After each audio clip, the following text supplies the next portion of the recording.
Hey guys, how's it going? GucciProduction here. This time doing a mix that I was working in a few days.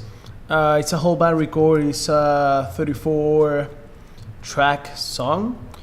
So it was really complicated and easy at the same time just to mix everything down. Yeah. The first step, the first skill, the first technique we could say that I recommend to do this is label every like say drums or guitar, bass with different colors, so you could have like this order that you're seeing right now.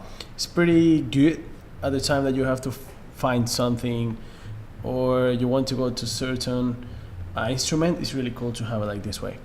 It also comes into your mix window like this way. It's pretty good to find stuff. Alright, it's 34 tracks, as I already say. It was not hard, but it was not easy at the same time, because as you have pretty much stuff to mix, it gets annoying sometimes, but it was pretty nice because I like the style of the song.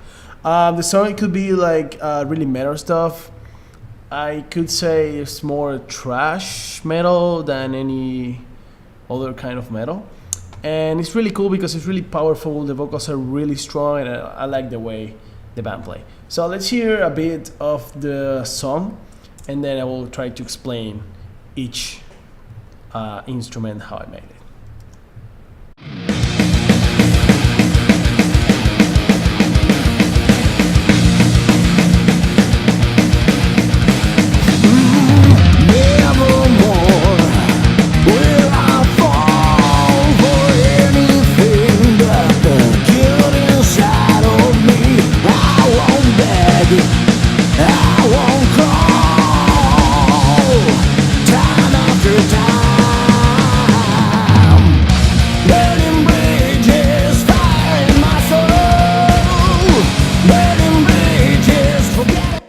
Alright, after this really hard strong beat or song, I will start to explain first of all what I'm doing for my mix. First of all, what I recommend to do with your mixes is the technique that I'm doing for it. You take your bass, make it to a level that you like to be. So, alright, you like your bass over there? That's cool, alright. Now go and take your kick and try to have both. Now try to take your kick, and try to have both at the same level, or not at the same level, a level that you really can hear both and it sounds predominant.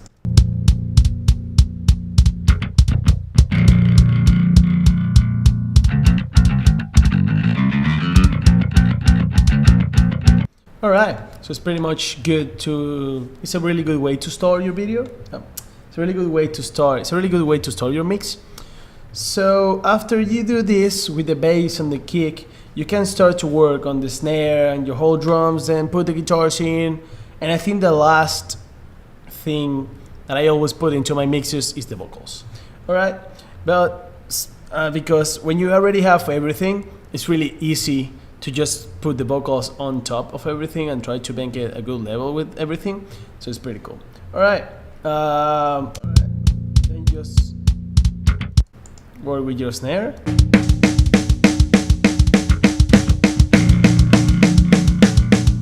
Everything sounds pretty good, and then you can add some guitars.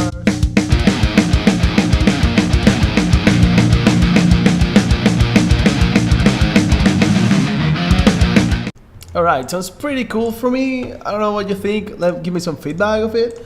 So first of all, I took my kick. Let's hear some kick at the beginning. I'm just gonna make it loop so you can hear a bit of the kick.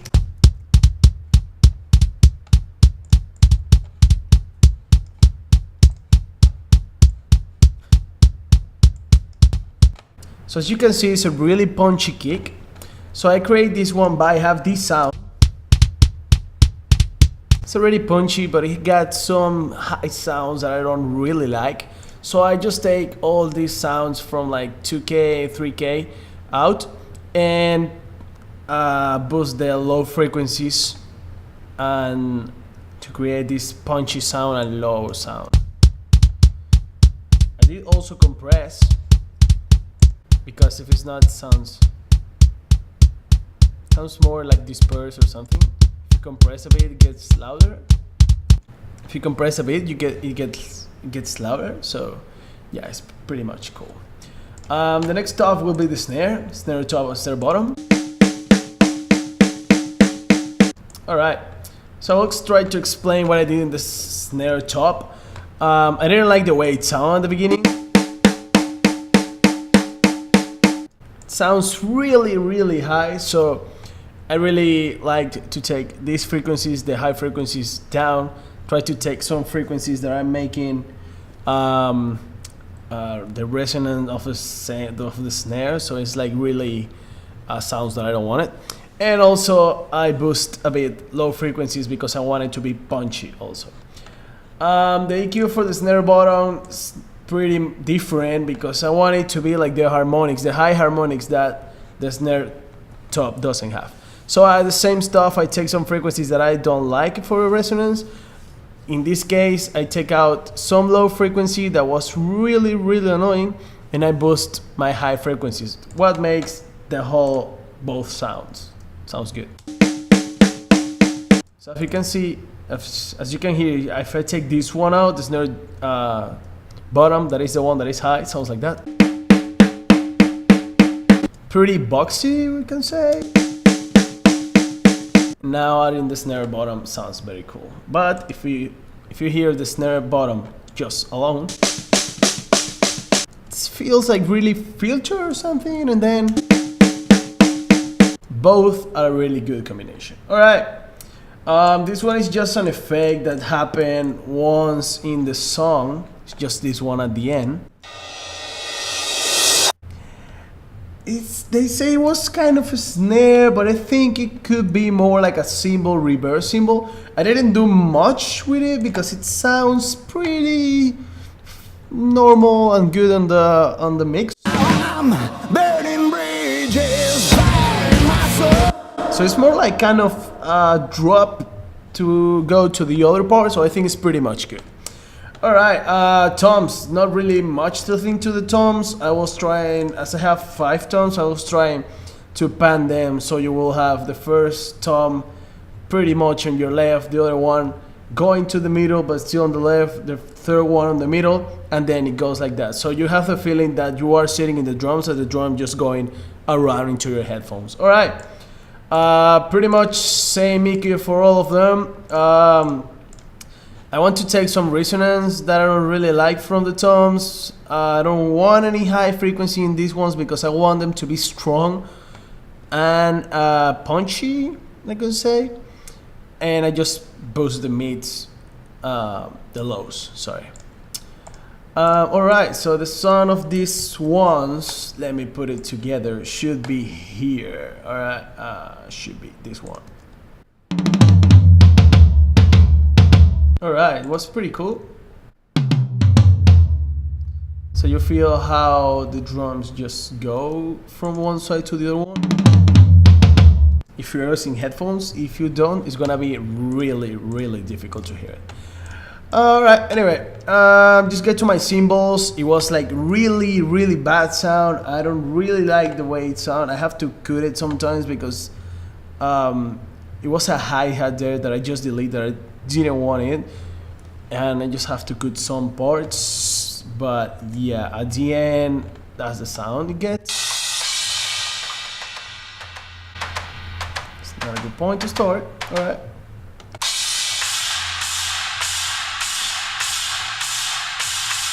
So it's pretty much the high frequencies going from 1K maybe to 10, 12, because I don't like the way it sounds really. And it says just cymbals, and I ain't even compress. It doesn't really sound really good. I tried to get it to gate limiter, but it didn't sound well. So I just make the best to make it work with the room mic with this one.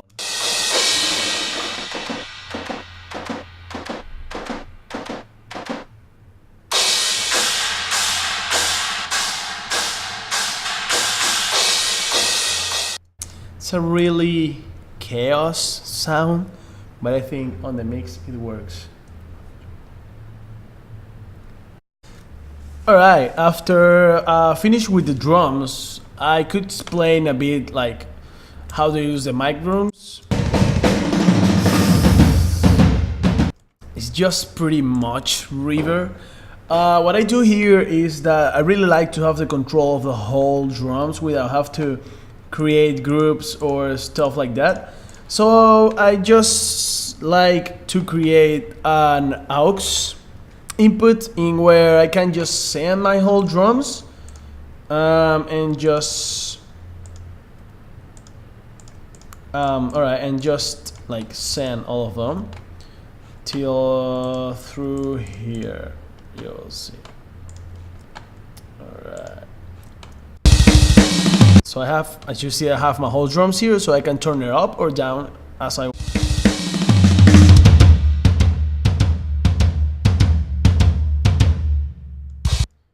Alright, it's pretty much good. So, alright, if we have our drums, we go to the bass.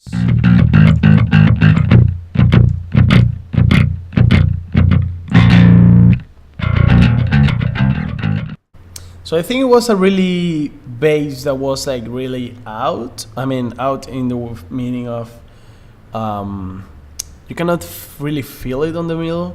So I put this one to boost the low mids and some mids, so you get like that tone of really power bass and high tone. So it's more like a really bass that is trying to follow a guitar, so the sound is almost the same, could be. It's trying to simulate the guitar, and it's really cool because it's high and stuff. It's not the normal bass that we are getting used to. So the guitars.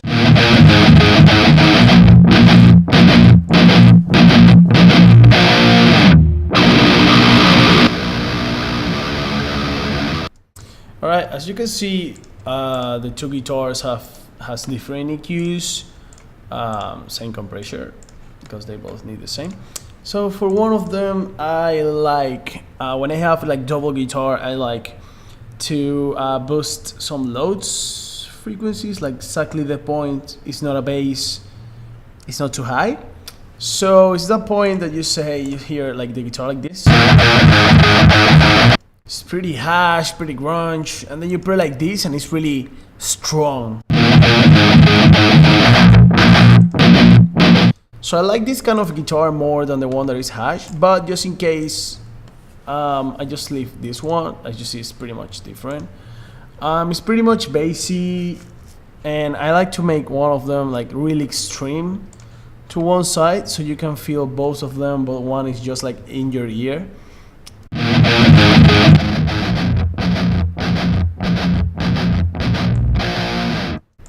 So if you are here with headphones, it's better because there are some things as the drums that are just panning will be good to you to have it. So both together create a really good feeling of a strong guitar. Alright, the third guitar I think is a solo guitar. Where's my guitar? Yeah, exactly. All the rest of the guitar are solos that I will play just right now. As I said here, I like to create one of them to be more bassy and the other one to be more like harsh and high frequencies, mid frequencies. I like that combination of one is a bass and the other one is like the high harmonic. So you have everything there, but in different guitars, so you can pan them in the different ways or something, and you can create like really, really good sounds with that. So let's hear the solo right now.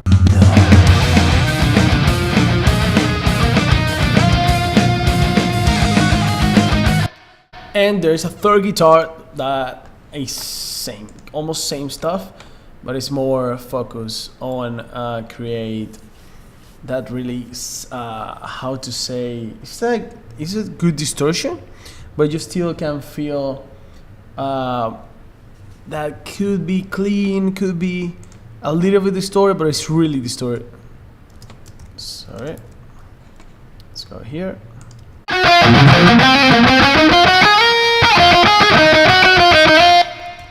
It's the type of distortions that you can create with these EQs. If you hear it normal, it gives more depth and body to the guitar, so that's what I really like. And I also create the panning and automation into the panning, so it goes left and right when I want. So as you can see here,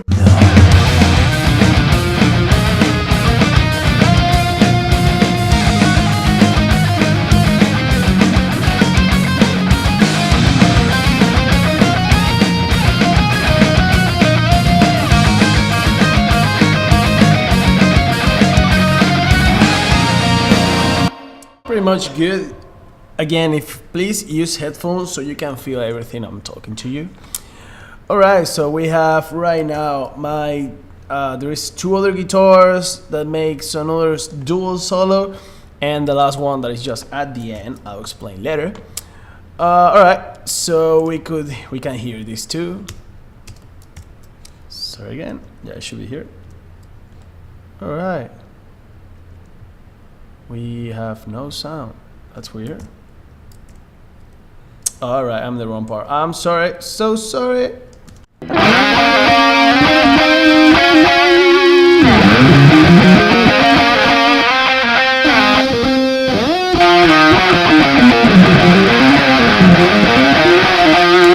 Again, one is gonna be up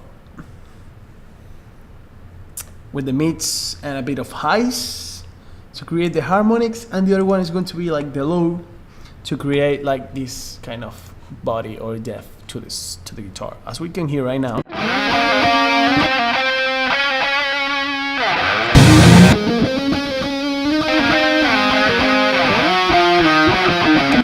It creates a really good effect on both of them.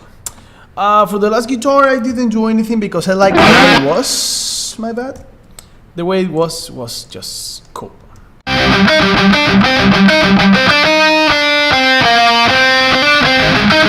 It just fit pretty well with the song.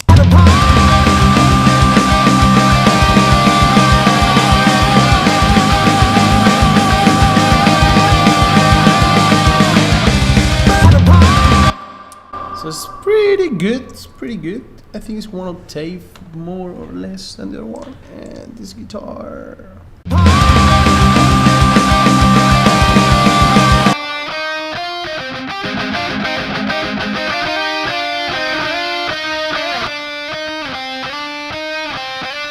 Well, I forget to change the color of that one. That's why color is so important. As you can see, my mistake. It's not this one. It's this one. All right. As you can see, my mistake, it's always good to change because I thought it was like a audio track or something, and it's not. So as you can see here, both the guitar are doing the same, but they have different different intonations, we could say, different sounds.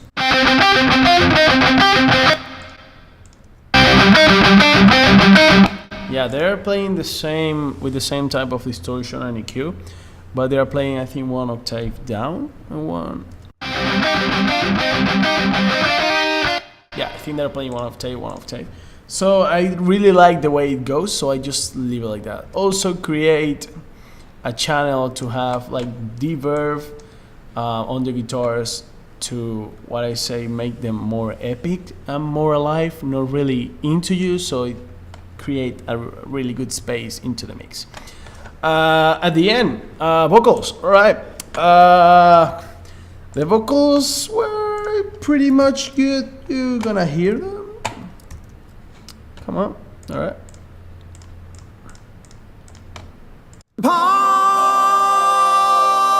It's not the exact part that I want to play.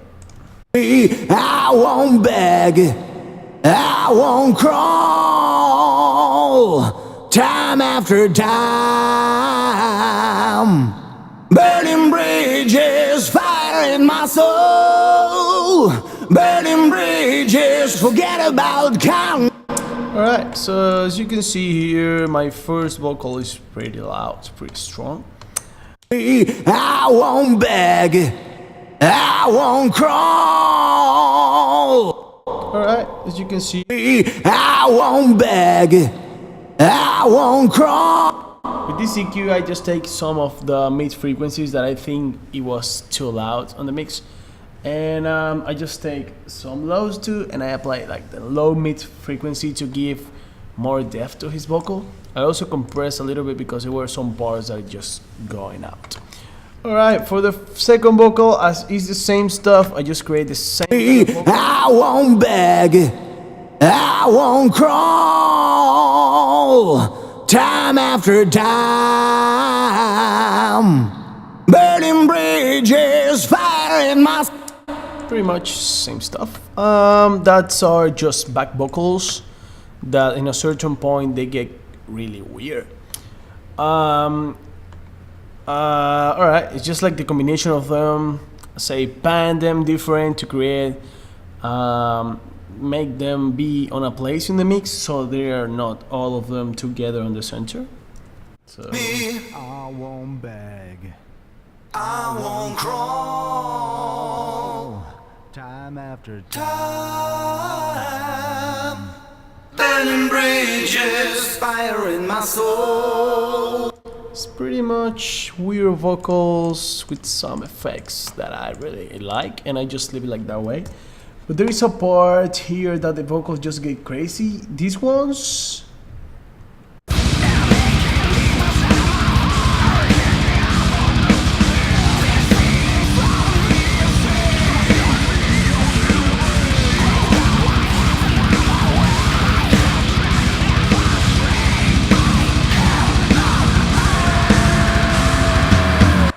so again,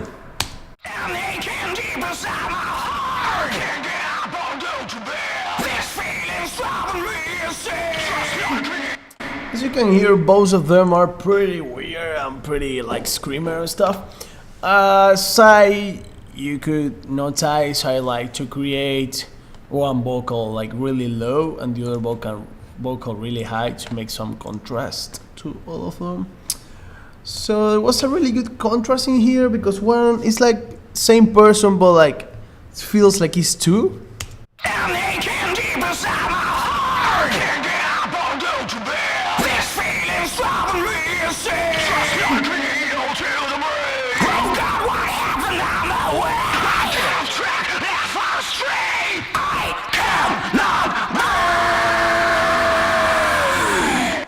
Pretty much weird sound, pretty much good screams, but I think the combination with the highs and lows are pretty good. I also create a reverb channel for my vocals, so I don't play them. Alright. Easy. Let's play with that. Exactly here. Alright. Oh, no more strain, no more pain. Not too dry, not too wet, just in the middle is perfect.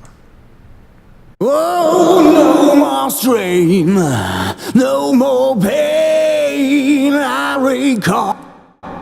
The reverb give to the vocal that, like, I could say like the epic sound that is really deep, and it's also like really spacious, so it goes all around the song. So I think it creates like really good atmospheric sound. So the overview of everything is just this one. Oh, no more strain, no more pain. I recall just the shit I could not say yesterday. So far away, will face my today. I must confess, there's something wrong with 9 to 5.